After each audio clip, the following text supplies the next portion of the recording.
Hello प्यारे बच्चों, मैं दर्शना कुमारी हिंदी प्रवक्ता आज आपके साथ हैं अध्याय साना साना हाथ जोड़ी मधु काकरिया द्वारा रचित इसके प्रश्न अभ्यास।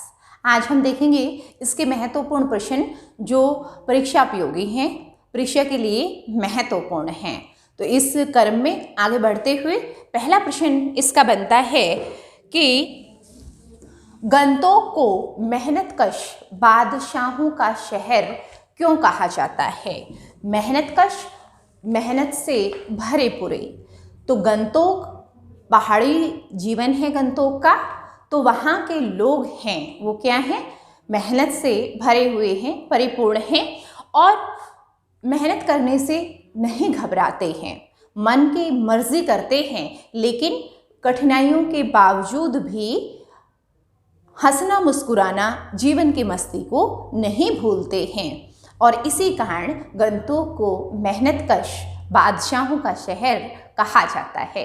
इसके बाद दूसरा प्रश्न बनता है हमारा कि साना साना हाथ जोड़ी में रंगीन पताकाएं और श्वेत पताकाएं कब फहराई जाती हैं।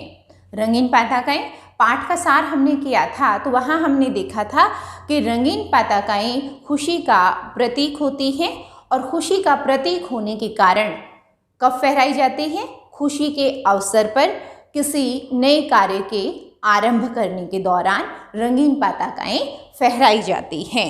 इसके बाद बारी आती है श्वेत पताकाओं की। श्वेत पताकाएं 108 की संख्या में फहराई जाती हैं और किसी बौद्धिस्ट की मृत्यु होने पर फहराई जाती है। और क्योंकि श्वेत पताकाएं शांति और अहिंसा का प्रतीक हैं तो इसलिए ये किसी बौद्धिस्ट की मृत्यु पर फहराई जाती हैं।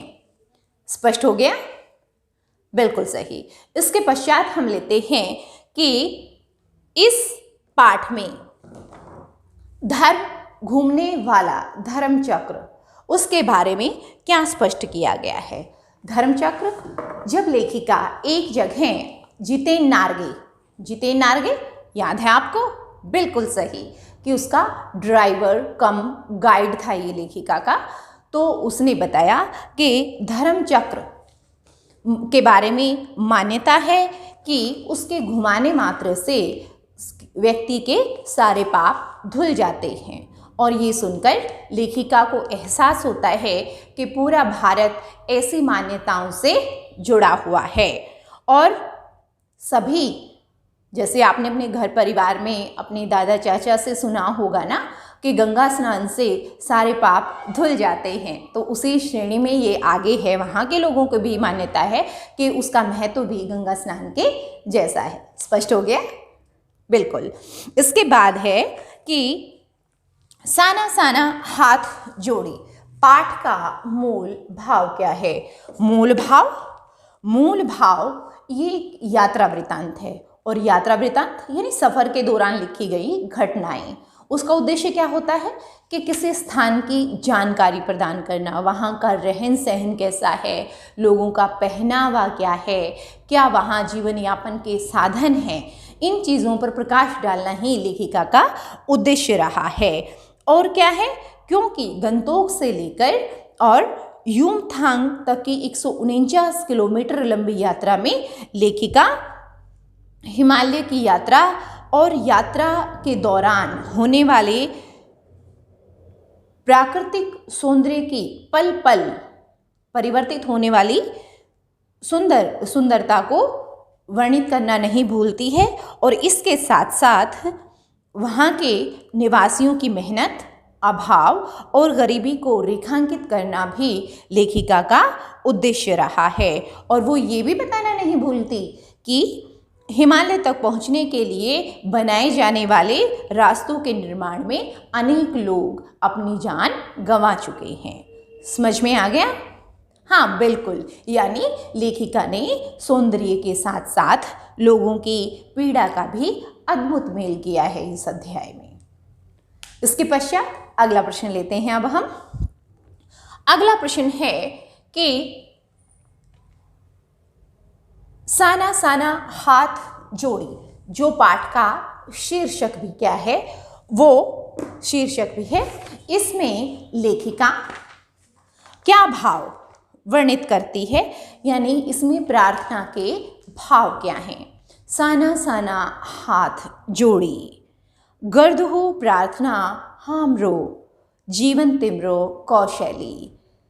ये एक नेपाली प्रार्थना थी जिसे लेखिका ने एक नेपाली युवती से सुना था और जिसका भाव था, छोटे छोटे हाथ जोड़कर प्रार्थना कर रही हूँ कि मेरा जीवन अच्छाइयों को समर्पित हो। स्पष्ट हो गया जी? बिल्कुल। अगला प्रश्न अब हम लेते हैं कि चाय बागानों से गुजरते हुए लेखिका का ध्यान किस दृश्य ने अपनी तरफ खींचा। याद है आपको, जब हमने पाठ पढ़ा था कि लेखिका चाय के बागानों से गुजर रही थी, तो लेखिका ने देखा कि कई युवतियां बोकू यस, ये सिक्किम का परिधान है जिसका नाम बोकू है। तो रंग बिरंगे बोकू पहने चाय की पत्तियां तोड़ रही थी और नदी की तरह उफान लेता उनका यौवन और श्रम से दमकती गुलाबी चेहरा उनका डूबते हुए सूरज की स्वर्णिम आभा में इंद्रधनुषी छटा बिखेर रहा था और यही दृश्य लेखिका को सम्मोहित कर गया था। इसके पश्चात अगला लेते हैं हम प्रश्न कि लेखिका सेवन सिस्टर वाटरफॉल को देखकर क्या महसूस करती है। ध्यान है ना कि उनकी गाड़ी जिस जगह पर रुकती है वो सेवन सिस्टर ऑफ वाटरफॉल था। तो वाटरफॉल को देखकर लेखिका का मन दार्शनिक भाव से भर जाता है। उसे एहसास होता है कि वह खुद ही देश की काल और सभी समय की सरहदों को पार कर एक अनंत खुशी की गहरी खाई में लुढ़कती जा रही है। कहने का तात्पर्य क्या है कि उसका मन है वो बिल्कुल निर्मल और स्वच्छ हो जाता है और वो बिल्कुल सुख शांति के सागर में गोते लगाने लगती है। स्पष्ट हो गया? बिल्कुल। इसके पश्चात हम चलते हैं आगे कि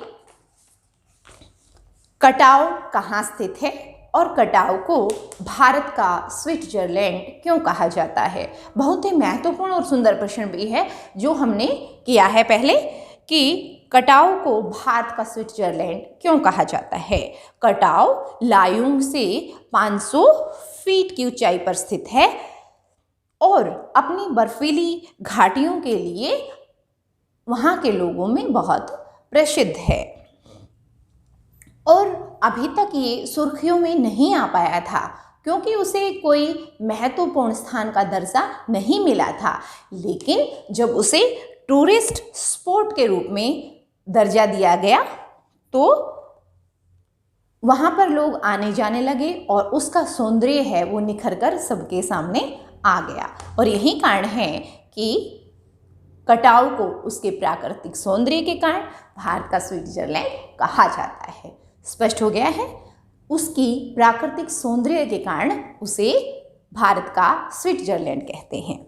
इसके पश्चात आगे चलते हैं हम इसी के महत्वपूर्ण प्रश्नों की तरफ कि जितेन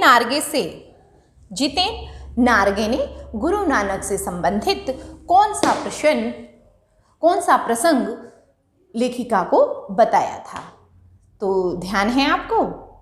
चलिए मैं बता देती हूँ कि जितेन नारगे ने लौटते हुए एक स्थान पर लेखिका को पत्थर के बारे में बताया कि इस पत्थर पर गुरु नानक जी के फुटप्रिंट हैं। फुटप्रिंट्स पैरों के निशान हैं और ऐसा कहा जाता है कि यहाँ गुरु नानक की थाली से थोड़े से चावल छिटक कर गिर गए थे और जिस स्थान पर चावल छिटक कर गिरे वहाँ पर क्या है कि छिटक कर गिरने वाली जगह पर चावल की खेती होती है। यानी जिस उनकी थाली से छिटक कर गिरने वाली जगह पर चावल की खेती होती है।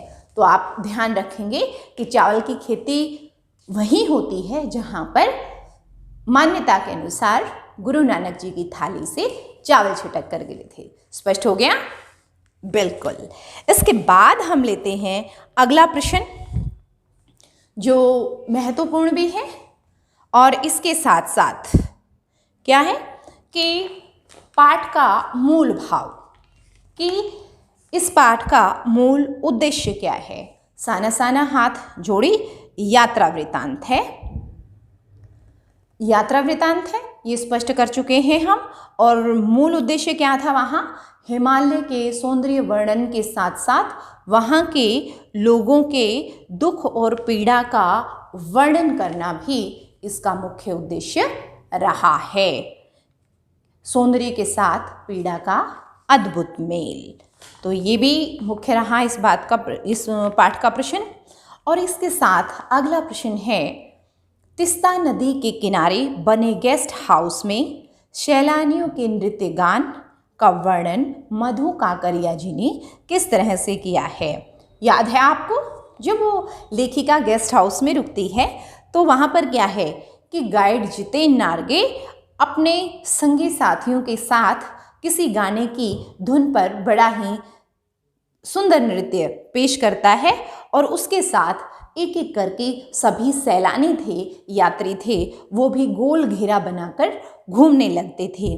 और लेखिका की सहेली मणि, वो भी मतलब एक छोटी सी बालिका, चंचल बालिका की तरह ऐसा जानदार नृत्य प्रस्तुत करती है कि सभी सैलानी अवाक होकर उसे देखते रह जाते हैं।